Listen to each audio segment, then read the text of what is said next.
So without further ado, I will invite Craig onto the webinar, and he's going to be talking about reasons to be optimistic. Hello, Craig. Great, thank you very much, Frances. So I've got about 10 minutes to just talk to you and explain the reasons why I feel really confident about the buy-to-let market, both in the short term, but most importantly, in the long term as well. So in terms of agenda, I'll talk about why I believe that buy-to-let still remains a very attractive investment compared to other asset classes, and I'll look at another asset class. I'll look at lender appetite and the huge range of products out there, and the fact we've had so much innovation in the market over the last few years, opening up a lot of opportunities. And the key thing is, I think there are lots of different ways we can help serve your customers, which allows you to help serve them, but also grow your own business. So I think, yeah, there is still a lot of opportunity in buy-to-let. But you'd be surprised. So you may think it's all doom and gloom. All you ever hear about in buy-to-let is it's bad news. I mean, some of these headlines are hysterical. You know, government has declared war on landlords. If you look at the Express one there, a time bomb has been placed under the buy-to-let market and it's about to explode. All very, very dramatic. So it all tends to be really bad news. Everybody's leaving the market. You can't make any money. The government's out to get you, etc., etc., etc. I just don't buy into that because I believe the fundamentals of the market are still really strong, and they give a great opportunity for brokers and customers to have a long-term investment that's pretty much unrivaled in any other way, which I'll now look at. So I'll compare a buy-to-let investment and if you'd have put money into the stock market, because typically that's what people would do if they had. I've used an example of if you're lucky enough to have £150,000 to invest, what would happen if you put it into the stock market, and what would happen if you put it into property. So here we have in front of us, this is, I've looked at a 15-year term for both property and shares, because that feels like a pretty good, should give you a really good timeline. You've got the 2008 crash in there. You've also got the stock market crash earlier this year, so it feels like a pretty representative time period. You've got kind of boom and bust. So if you'd have put that £150,000 into the stock market, you'd have had a 40% return, which is pretty good over 15 years. So your £150,000 would have become £210,000. Now I haven't included dividend income. Dividend income typically runs about 3%, but I've also not included rental income. So I'm purely looking at capital growth. And that feels like a fair comparison because both net income after paying the mortgage and everything else on buy-to-let runs about 3%, and also on shares. So it feels like a level playing field. So in terms of capital growth, you've got £150,000 and it's turned into £210,000. Now, if we look at property, same time period, so it makes it fair. You can see the property crash back in the financial crash 10 years ago.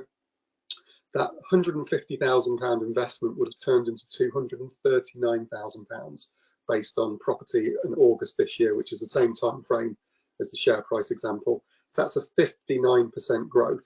So rather than earning £60,000, you'd have earned £89,000. So that's pretty good and pretty impressive. But where it gets more interesting is if you took that £150,000 and used it to buy multiple properties by taking out a buy-to-let mortgage. So we'll now look at that slide. So what we've got here, the first part of the chart shows you that if you had £150,000 and you decided actually you wanted to get a buy-to-let mortgage to buy the £150,000 property that I always use, you would need to put £60,000 of your own money in, and you would get the other £90,000 from a friendly buy-to-let lender like ourselves on a 75 LTV mortgage. So your £60,000, and it's the same example, a £150,000 property becomes a £239,000 property, always the same example. Your £60,000, you put £60,000 in, you walk away with £149,000.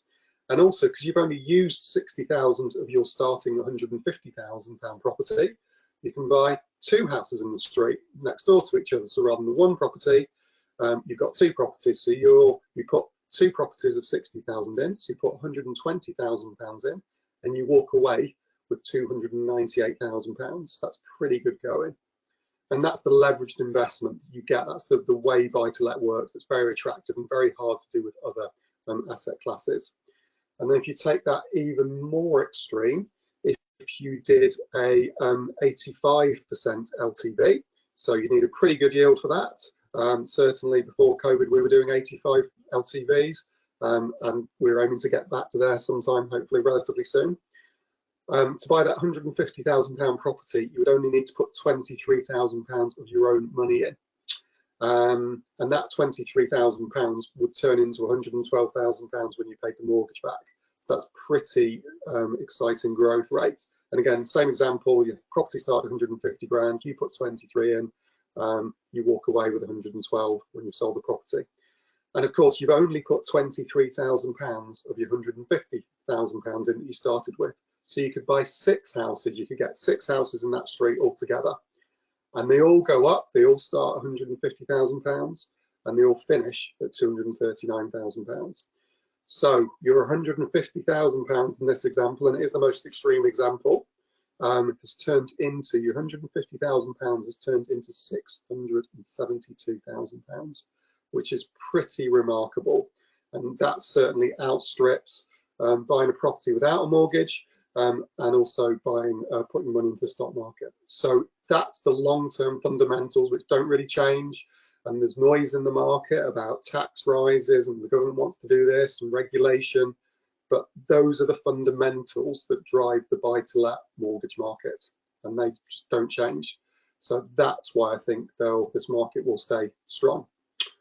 So moving on now, so looking at some of the innovation in the market over the last couple of years, lots of new segments opening up. So lots of people buying buy-to-let properties for retirement planning.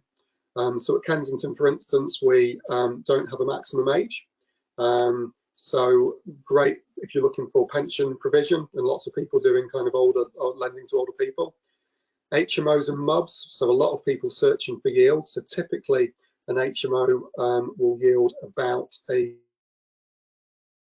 it's more like 5.5% for a normal buy-to-let. So that's very attractive. You've got huge growth in limited company buy-to-let. So limited company's only really been around for about 5 or 6 years. And that's about half of what we sell, and typically for specialists, it's about half of the business they write, because you get really good tax advantages. So that's really growing, and that market didn't even exist a few years ago. And then you've got lots of innovations, so things like you don't need a minimum income. If with Kensington, we've got a different proposition. If you're a first-time buyer, we'll still give you a buy-to-let if you've got income of £40,000 or more. If you're a first-time landlord, you can take a buy-to-let. So all these things are just opening up. There's lots of new solutions around the market. So it's really important that you speak to your BDMs, speak to the BDU, try and keep up with what's going on, because there's so much innovation and so many different niches we can look at. And then finally, the other great news for buy-to-let landlords, rates are still really low. So you can see the graph, the rates just have got lower and lower and lower, which is fantastic. And that's really important, because a lot of the bad news we've seen in the press has been built around some of the costs going up. So taxes are now higher because you get less tax relief if you're a higher rate taxpayer. So there's more, and sometimes there's more regulation depending on where you live. So costs have gone up, but what we've seen is mortgage costs have gone down, as you can see in front of you. So there was a BDRC report earlier in this year. So in Q2 of 2020, when you think in Q2, well, that's when we went into lockdown. That's when the furlough scheme started. That's when potentially you may have seen tenants struggle to be able to pay rents, etc. So pretty bad, extreme period. 87% of landlords made a profit in Q2. So that just shows you how resilient landlords are. No matter what you throw at them, you can throw worries about Brexit, pandemics, changes in government regulation, etc., etc. But what you can't get away from is the fundamentals that this is a great asset class. Mortgage rates are really low.